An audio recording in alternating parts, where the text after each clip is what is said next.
Buenos días a todos. En este video vamos a hablar resumidamente de los trastornos hídricos y hemodinámicos. Obviamente que tendrá que complementarse con lectura complementaria. Empezaremos hablando del edema, luego abordaremos los conceptos de hiperemia y congestión, las hemorragias, la hemostasia y la trombosis y los distintos reguladores de la hemostasia normal. Hablaremos también de trombosis, de la coagulación intravascular diseminada. Mencionaremos las embolias, los distintos tipos.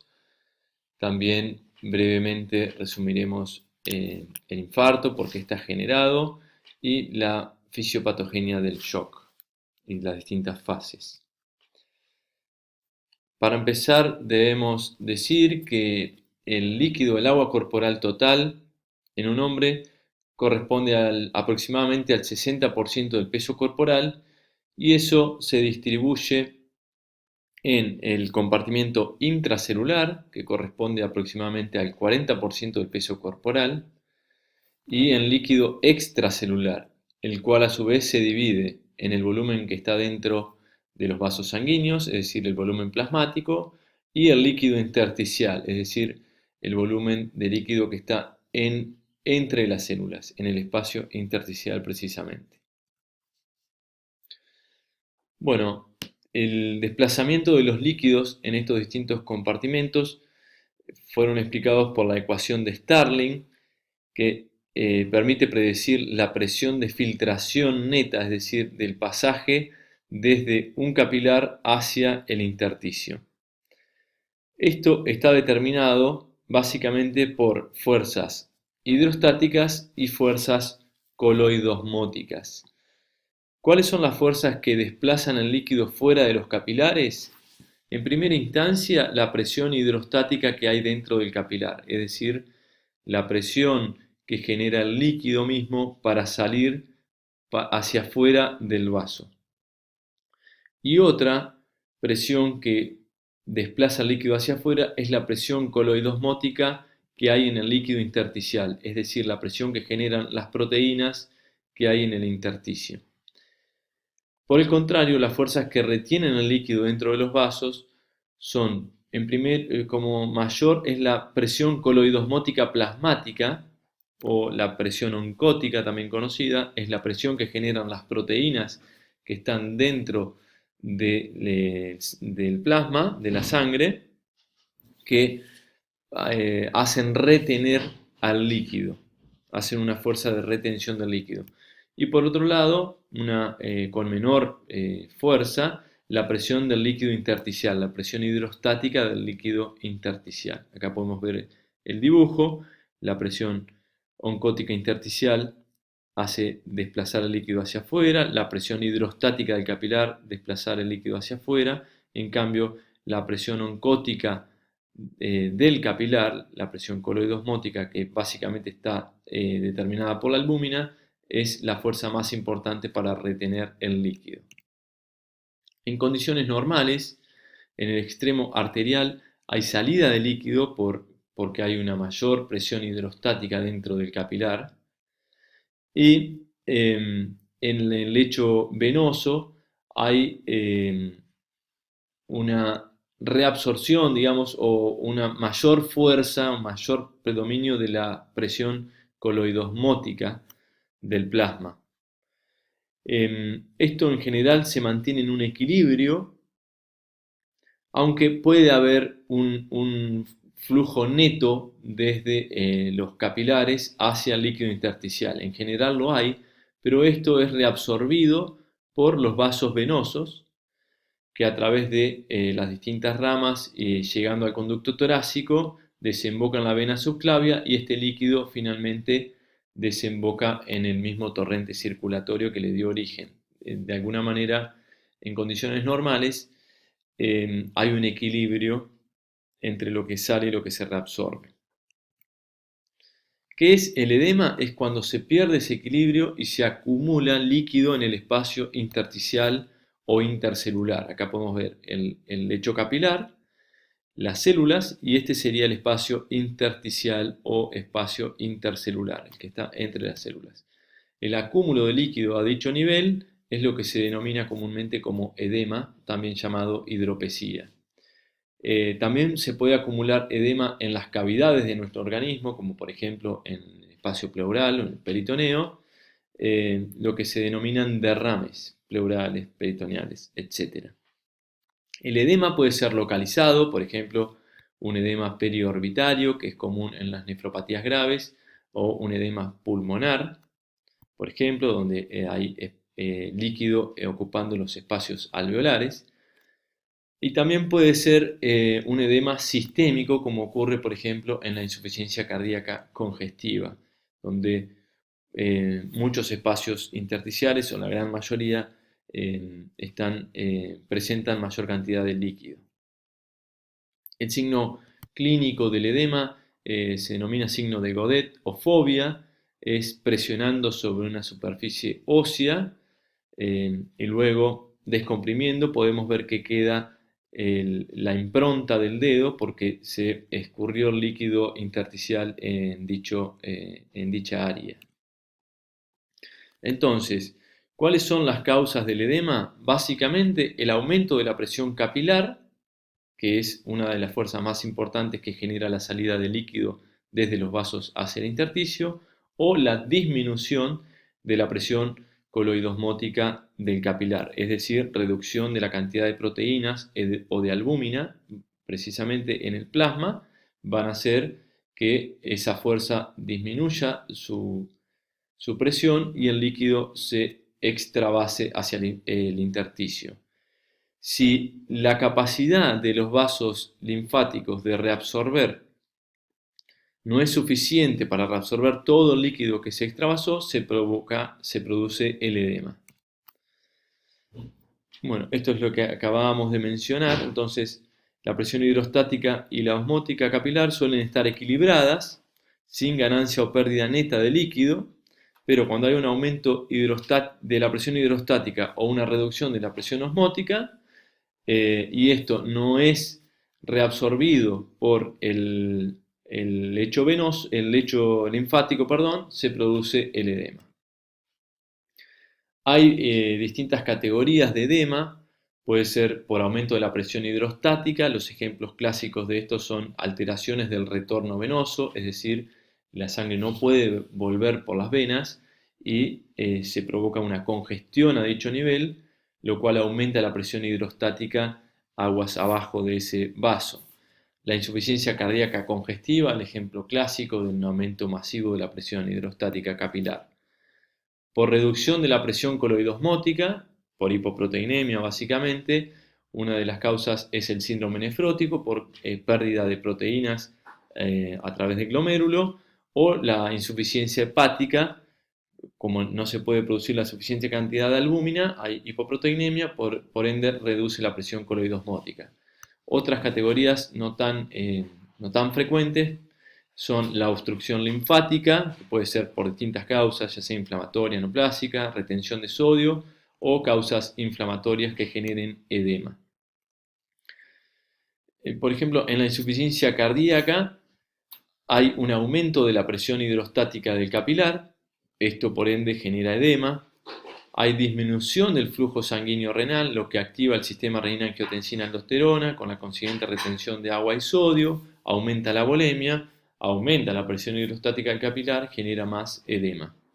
Y los ejemplos clásicos de hipoproteinemia o reducción de la presión coloidosmótica son la malnutrición, disminución de la síntesis hepática o el síndrome nefrótico, pérdida de albúmina plasmática o disminución de la albúmina plasmática, disminuye la presión oncótica y también genera edema. También recordemos que la insuficiencia renal genera también retención de agua y sodio, aumenta la volemia y también puede provocar edema. Bueno, para comparar la hiperemia y la congestión, lo que debemos decir que lo que tienen de similar es que ambas son un aumento del volumen de sangre local. Ahora, la hiperemia es un proceso activo en el cual se provoca una dilatación arterial, esto aumenta el flujo de sangre, por ejemplo, en los lugares donde haya algún proceso inflamatorio o en el músculo esquelético durante el ejercicio, sería una hiperemia fisiológica. Esto es lo que ocurre cuando los órganos aumentan su actividad, requieren mayor aporte de oxígeno y nutrientes, hay vasodilatación, se vuelven rojos, por ejemplo en un eritema conjuntival, como se puede ver en la imagen, este sería un ejemplo clásico de hiperemia.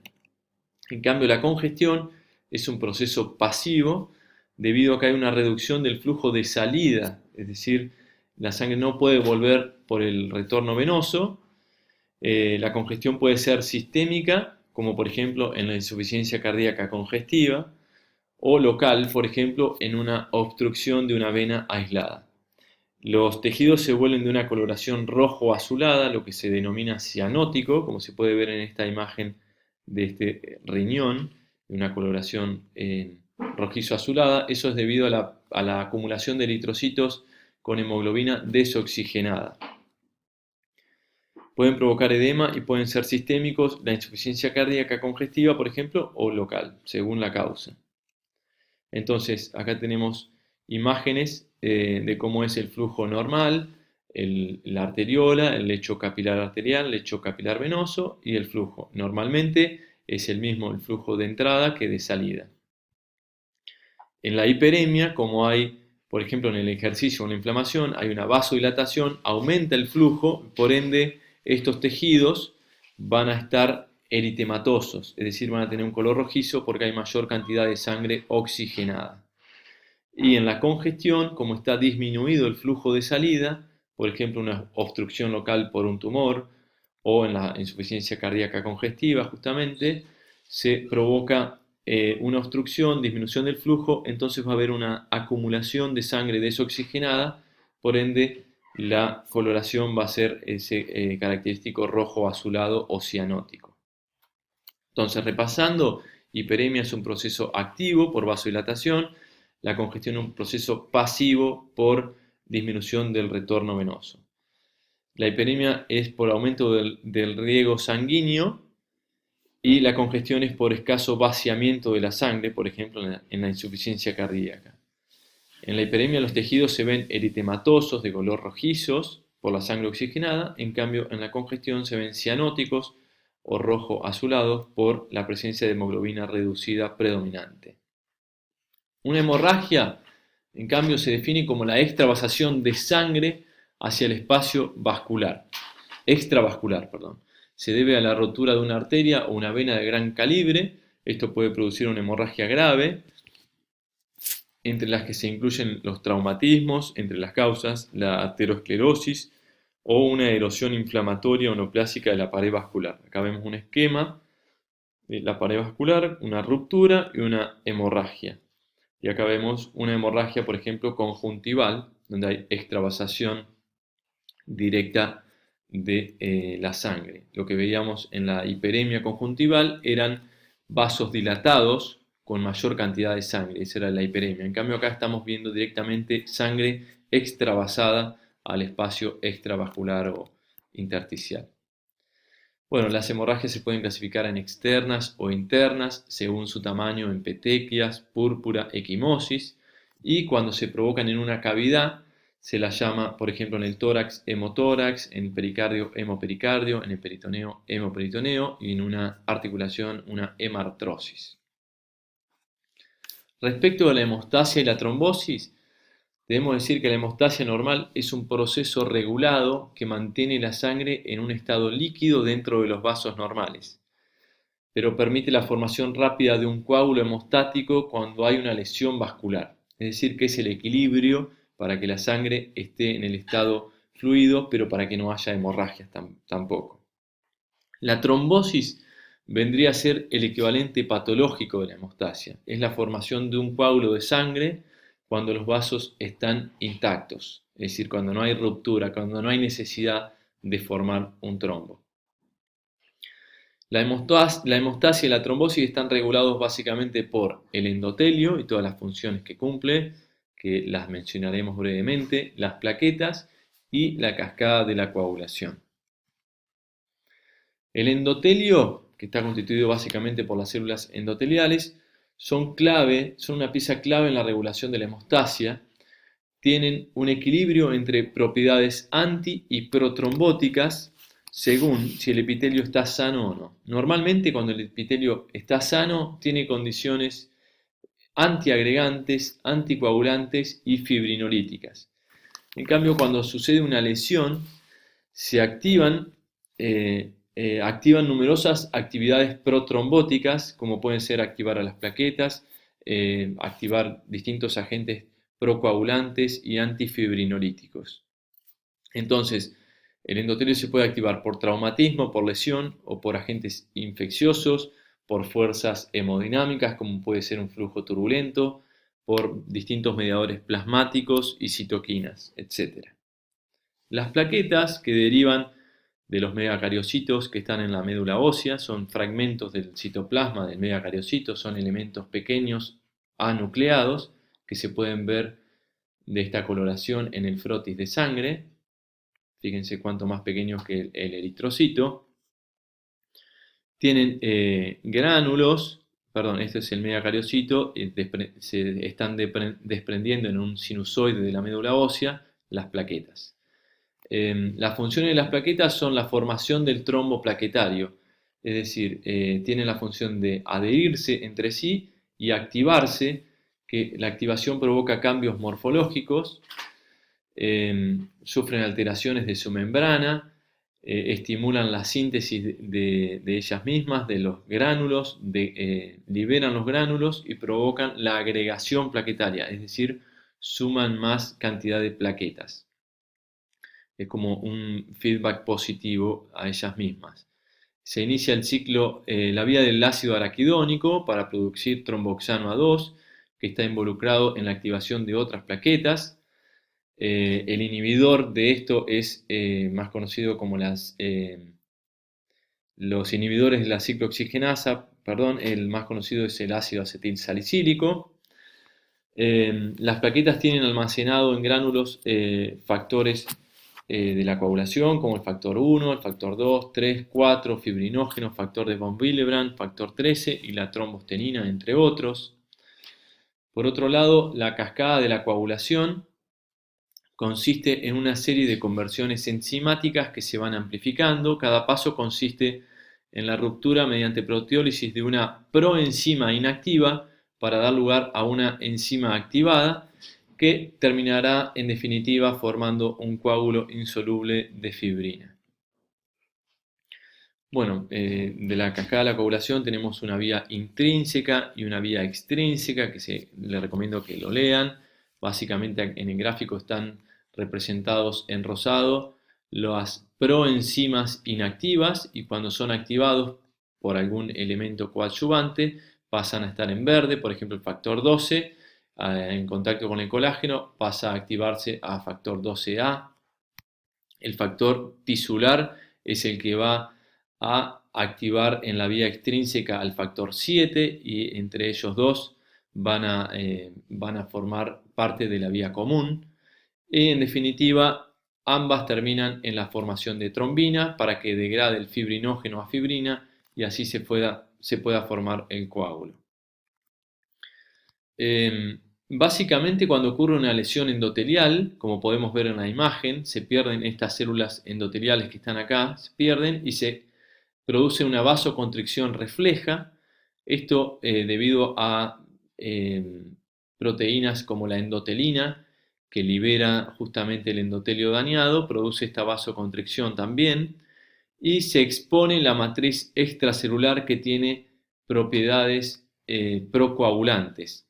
¿Esto qué es lo que hace? Empieza a activar a las plaquetas se activan, pasan de tener esta forma redondeada a tener una forma de láminas planas que se pueden unir entre sí y aumentan la superficie que ocupan. También al activarse cambian, además de cambiar de forma, liberan los gránulos que contienen tromboxano A2, por ejemplo. Estas reclutan a más plaquetas y empieza la agregación plaquetaria y la formación del tapón hemostático, lo que se denomina como la hemostasia primaria. La exposición del factor tisular también tiene proteínas, la glucoproteína procoagulante, que es sintetizada por células endoteliales. Como habíamos dicho, en la vía extrínseca, esta actúa junto con el factor 7, iniciando la cascada de la coagulación con la generación de trombina, degradando el fibrinógeno a fibrina. Entonces, además de las plaquetas activadas y agregadas, se empieza a formar la polimerización de la fibrina, vista acá como estas pequeña red de fibras verdes. Esto es lo que se denomina la hemostasia secundaria, donde se empieza a consolidar el tapón plaquetario inicial. Fíjense cómo se fueron sumando plaquetas activadas, liberación de gránulos, se fueron agregando más, se empezó a formar toda esta malla o red de fibrina y queda en definitiva el tapón consolidado. A su vez, en este estadio se empiezan a liberar agentes fibrinolíticos, como es el activador tisular del plasminógeno, por ejemplo, para limitar el tapón hemostático solamente para que cubra la región dañada del endotelio y que no se siga propagando. Es decir, que tiene que haber un equilibrio entre los agentes procoagulantes y los agentes fibrinolíticos para que tenga un límite esa formación del coágulo. Bueno, la trombosis, como habíamos dicho, es la forma patológica de la hemostasia. Está determinado por anomalías de la tríada de Virchow, es decir, la lesión endotelial, la estasis o el flujo turbulento de la sangre, estados de hipercoagulabilidad. Esa sería la tríada de Virchow. Acá vemos en la imagen una imagen histológica de un vaso arterial con un gran trombo que ocluye casi totalmente su luz. Acá básicamente esto está constituido por esta gran red de fibrina y plaquetas adheridas. Acá vemos una zona calcificada, quiere decir que esto ya lleva un tiempo de producción. Bueno, la lesión endotelial es muy importante. ¿Para qué? Para que se liberen los agentes procoagulantes que tiene el endotelio y la matriz extracelular que se expone, la matriz subendotelial, perdón. Cualquier alteración en el equilibrio dinámico entre las actividades protrombóticas y antitrombóticas del endotelio puede condicionar fenómenos de coagulación locales. Es decir, que no solamente tiene que estar dañado, sino que puede estar vital, pero perdiendo su equilibrio entre las actividades protrombóticas y antitrombóticas, se puede desencadenar una trombosis. Por ejemplo, ¿cuándo pueden estar alteradas estas funciones? Por ejemplo, mediante daños por radiación, por endotoxinas bacterianas, como se ve en el shock séptico, por el flujo turbulento mismo, que puede dañar las células endoteliales, como producto de una hipertensión exacerbada, alteraciones metabólicas, etc.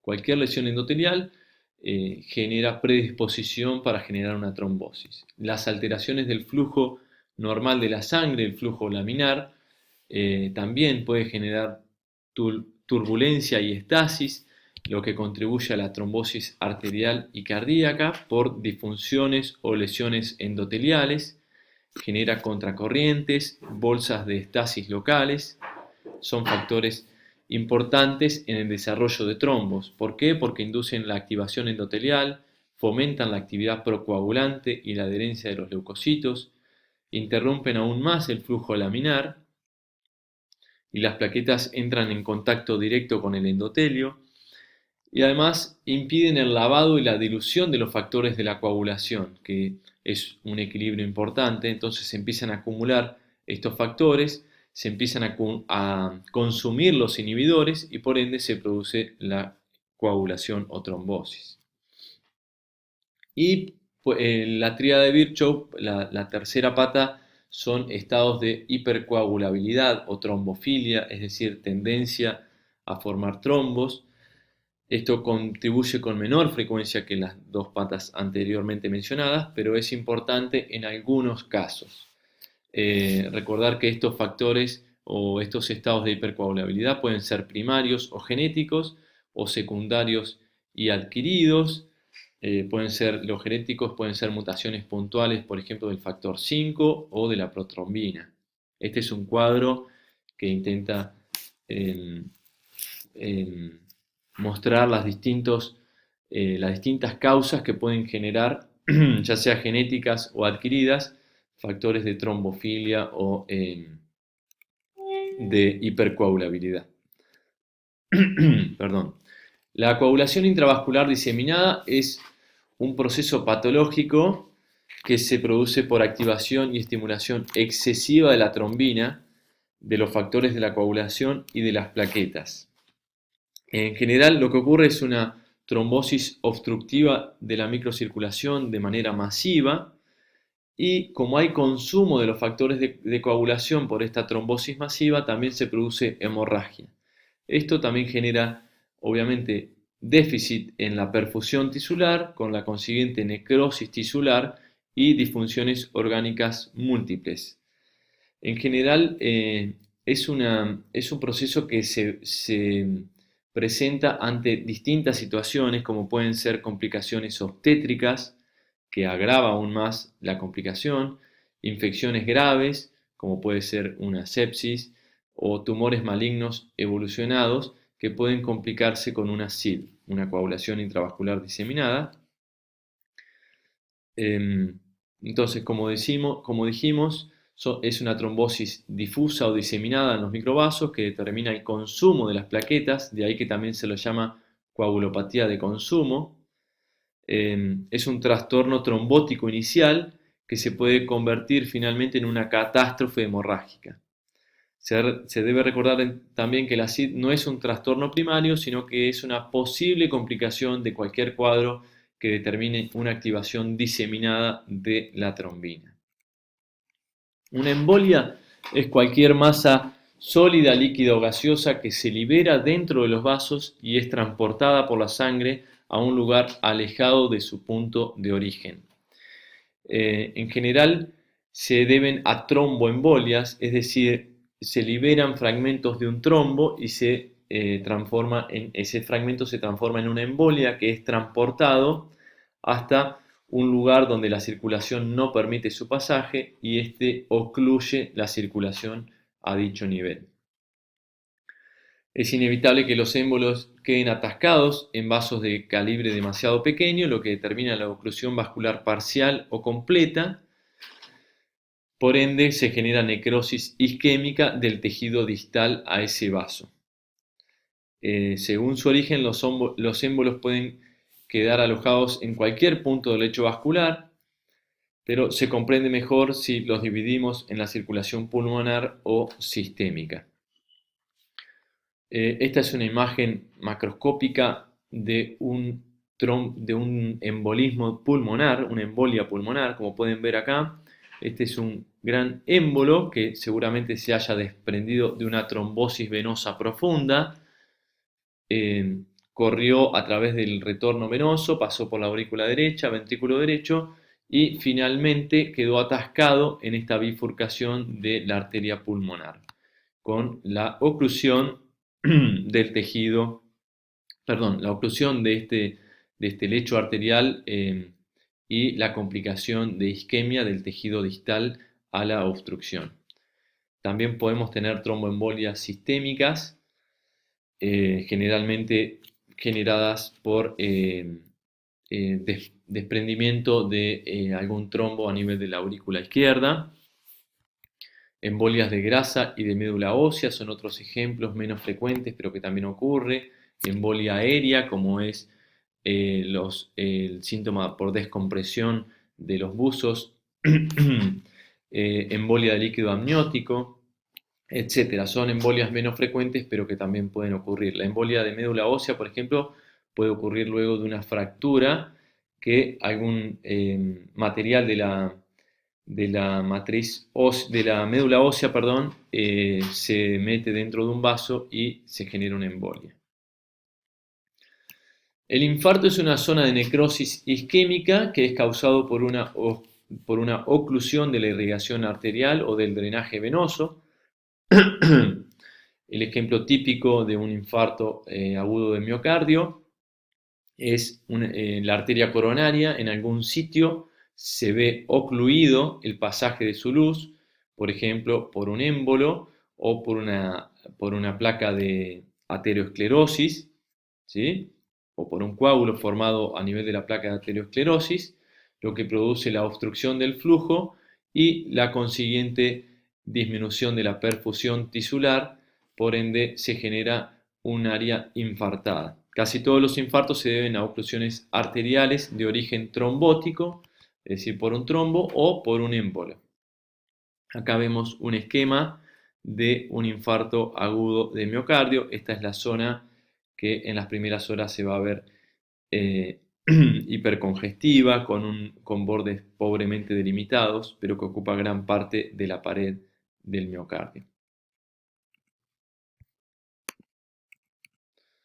Entonces, el infarto se puede producir por mecanismo de espasmo local, por hemorragia dentro de una placa de ateroma, por compresión extrínseca de un vaso, o causas menos frecuentes son la torsión de un vaso, por ejemplo, la torsión venosa en una torsión testicular o en la torsión de un vólvulo intestinal, roturas traumáticas, compromiso vascular por edema, como se ven en los síndromes compartimentales, por ejemplo.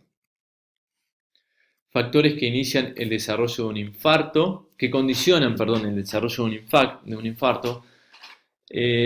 Los efectos de una oclusión vascular van a depender de cuatro aspectos fundamentales. Uno, la naturaleza del aporte vascular, es decir, si el órgano que sufre la oclusión vascular tiene una irrigación doble o única. Por ejemplo, el pulmón tiene una irrigación doble porque está irrigado por las arterias pulmonares y las arterias bronquiales. En cambio, el riñón tiene una irrigación única, por ende, el riñón va a ser más susceptible a la oclusión de un vaso. La velocidad de aparición de la oclusión también es importante. Cuanto más lenta sea la oclusión, menor va a ser el riesgo del infarto por mecanismos compensatorios. La vulnerabilidad a la hipoxia del tejido que sufre la hipoxia. Por ejemplo, las neuronas son muy sensibles a la falta de oxígeno y sufren cambios irreversibles solo a los 3-4 minutos de la falta de llegada de aporte sanguíneo. En cambio, las células miocárdicas tienen una tolerancia más o menos de 20 a 30 minutos y los fibroblastos son viables inclusive por horas, porque son más tolerantes a la falta de oxígeno. Esto se debe básicamente a los requerimientos de cada célula. Y por último, el contenido de oxígeno en la sangre, es decir, si el paciente, además de tener la oclusión vascular, ya tenía una anemia de base o una cianosis, tiene menos tiempo hasta que llegue a un efecto irreversible el daño celular. Entonces, el infarto podemos decir que es una causa muy frecuente e importante de enfermedad clínica. Aproximadamente el 40% de los fallecimientos en Estados Unidos se deben a enfermedad cardiovascular y la mayoría se atribuyen a infartos cerebrales o miocárdicos. Los infartos pulmonares son también una complicación frecuente en muchas situaciones clínicas. El infarto intestinal también. La necrosis isquémica de los diabéticos también es un ejemplo de infarto. Los infartos se clasifican en función del color y la presencia o no de infección. El color se los clasifica en rojo aquellos que son hemorrágicos o blancos aquellos que son de una coloración anémica y sépticos o no dependiendo de la presencia o no de infección asociada. La característica histológica predominante del infarto es la necrosis coagulativa isquémica, esa es la demostración histológica de que hubo un infarto. El encéfalo sería la excepción porque tiene una necrosis de licuefacción en lugar de coagulativa. El infarto rojo en general se ve en las oclusiones venosas, por ejemplo en una torsión ovárica, en aquellos tejidos laxos como pueden ser los pulmones, en los tejidos de doble circulación, también como mencionamos ya el pulmón, que tiene la irrigación de las arterias bronquiales y la irrigación de las arterias pulmonares. Por ende, si se ocluye las arterias pulmonares, puede llegar a una congestión a través de las arterias bronquiales. En los tejidos congestionados previamente por un flujo venoso lento, como ya habíamos mencionado en la torsión, o, por ejemplo, cuando se recupera el flujo de una zona de oclusión arterial previa con necrosis, por ejemplo, una angioplastía tras una obstrucción arterial. Acá podemos ver la imagen de un infarto rojo pulmonar, donde se ve el tejido pulmonar macroscópicamente conservado y esta zona congestiva con gran cantidad de sangre extravasada. Esto es lo que se llama un infarto hemorrágico o rojo y tiene una forma triangular. En cambio, los infartos blancos se dan en aquellos órganos que tienen una irrigación arterial terminal, como puede ser el corazón, con solamente las arterias coronarias, el vaso, el riñón, y en los que la densidad del tejido limita la salida de sangre de los lechos capilares vecinos hacia la zona necrótica, es decir, si el tejido es muy denso, no es posible estos mecanismos compensatorios de la llegada del aporte de sangre de zonas aledañas. Acá tenemos en la imagen un infarto blanco bien delimitado en el vaso. Observen ustedes este infarto en forma de cuña con esta coloración blanquecina debido a que no llega el aporte de sangre, a diferencia del infarto rojo. Los infartos sépticos se producen por ejemplo, cuando las vegetaciones cardíacas infectadas embolizan o cuando los microbios colonizan un tejido necrótico. En estos casos el infarto se convierte en un absceso que muestra una respuesta inflamatoria más intensa provocada por los mismos agentes microbiológicos. Los infartos agudos, como ya vimos en este esquema, en general están mal delimitados y son ligeramente hemorrágicos. Con el tiempo los márgenes se empiezan a definir mejor con un ribete estrecho de congestión secundario a la inflamación. Los infartos secundarios a la oclusión arterial de órganos sin un riego doble se van haciendo cada vez más pálidos porque no hay mecanismos compensatorios que aporten sangre a dicho nivel y se van definiendo mejor sus límites con el paso del tiempo, se van haciendo más blanquecinos y mejor delimitados. Por último, mencionaremos brevemente el shock. Es una vía final común de varios acontecimientos clínicos que son potencialmente mortales. Se caracterizan por una hipotensión sistémica debida en general a una reducción del gasto cardíaco o a una disminución del volumen de sangre circulante eficaz. Por ende, hay una alteración de la perfusión tisular con la consiguiente hipoxia celular. Al principio, esta lesión puede ser reversible, pero un shock prolongado en el tiempo acaba teniendo una lesión tisular irreversible que muchas veces puede ser mortal. Se los clasifica en shock cardiogénico, hipovolémico o séptico. El shock cardiogénico se debe a un bajo gasto cardíaco, es decir, disminución de la cantidad efectiva que puede bombear el corazón por falla de bomba. En cambio, en el shock hipovolémico baja el gasto cardíaco, pero debido a una pérdida de volumen de plasma o de sangre, como puede ser en una hemorragia masiva o en pérdida de líquido importante como una quemadura grave. En cambio, en el shock séptico, la hipoperfusión está debido a una vasodilatación diseminada o difusa, con estancamiento periférico de la sangre como parte de una reacción inmunitaria sistémica. Esto se debe frente a infecciones bacterianas o micóticas sistémicas. Entonces, el shock séptico es una alteración hemodinámica y hemostática muy grave que tiene una mortalidad aproximada del 20% según el hospital o los medios que uno tenga para contrarrestarla. Es una de las principales causas de muerte en las unidades de cuidados intensivos. Su incidencia está aumentando por las mejoras en el soporte vital de los enfermos críticos y por el creciente número de pacientes inmunosuprimidos que tienen mayor predisposición a tener estas infecciones sépticas. En general, las bacterias gram positivas son las que más comúnmente producen el shock séptico, pero también pueden ser las bacterias gram negativas y algunos hongos. La vasodilatación sistémica con acumulación periférica de sangre determina una hipoperfusión del tejido, es decir que aunque el gasto cardíaco esté conservado, a diferencia de los otros dos tipos de shock que ya mencionamos, inclusive puede estar aumentado, pero la cantidad de sangre está muy periférica y no hay capacidad de perfundir los órganos vitales por esta gran vasodilatación.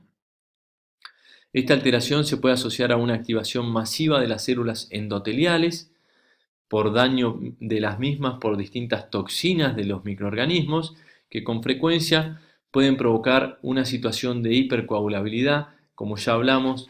En el caso del SID o el shock séptico se puede complicar con una coagulación intravascular diseminada por lesión endotelial masiva. Entonces, por endotoxinas y otros productos microbianos se puede activar la cascada de la coagulación, se puede activar el endotelio, por ende también se liberan distintas interleuquinas y agentes procoagulantes y antifibrinolíticos que producen una trombosis microvascular y pueden provocar un SID con la isquemia tisular que esto genera. Las distintas interleuquinas y obviamente toda la inflamación incrementada por las endotoxinas, los neutrófilos y los macrófagos activados van a liberar distintas interleuquinas y distintos mediadores que van a hacer una vasodilatación masiva, una permeabilidad aumentada, es decir, que va a haber extravasación y reducción de la presión de perfusión para los órganos vitales. Las interleuquinas también pueden producir por apoptosis y distintos mediadores inflamatorios inmunosupresión, y también se pueden sumar a estos mediadores efectos sistémicos que pueden provocar fiebre, reducción de la contractilidad miocárdica, distintas alteraciones metabólicas, todo lo que lleva a una insuficiencia multiorgánica. Entonces, el shock es un trastorno progresivo que si no se corrige produce la muerte. Los mecanismos exactos de la muerte en la sepsis no están claros aún, salvo el aumento de la apoptosis de linfocitos y enterocitos. Es raro que los pacientes sufran una hipotensión refractaria. En cambio, en el shock hipovolémico y cardiogénico sí se comprenden bien los mecanismos de la muerte, que son básicamente la isquemia. Salvo que la agresión sea masiva y mortal de forma rápida, el shock de estos tipos suele evolucionar en tres fases generales, en el hipovolémico y en el cardiogénico. Una fase inicial no progresiva, durante la cual se activan mecanismos reflejos de compensación y se mantiene la perfusión de los órganos vitales. Una fase progresiva, caracterizada por hipoperfusión tisular y agravamiento de los trastornos circulatorios y metabólicos, incluida la acidosis. Y por último, una fase irreversible que aparece cuando las lesiones tisulares y celulares del organismo son tan graves que no se podría sobrevivir aunque se corrigieran los efectos hemodinámicos que le dieron origen. Bueno, muchísimas gracias, espero que les haya servido y obviamente que tendrán que complementarlo con la lectura recomendada y sugerida. Muchas gracias por su atención.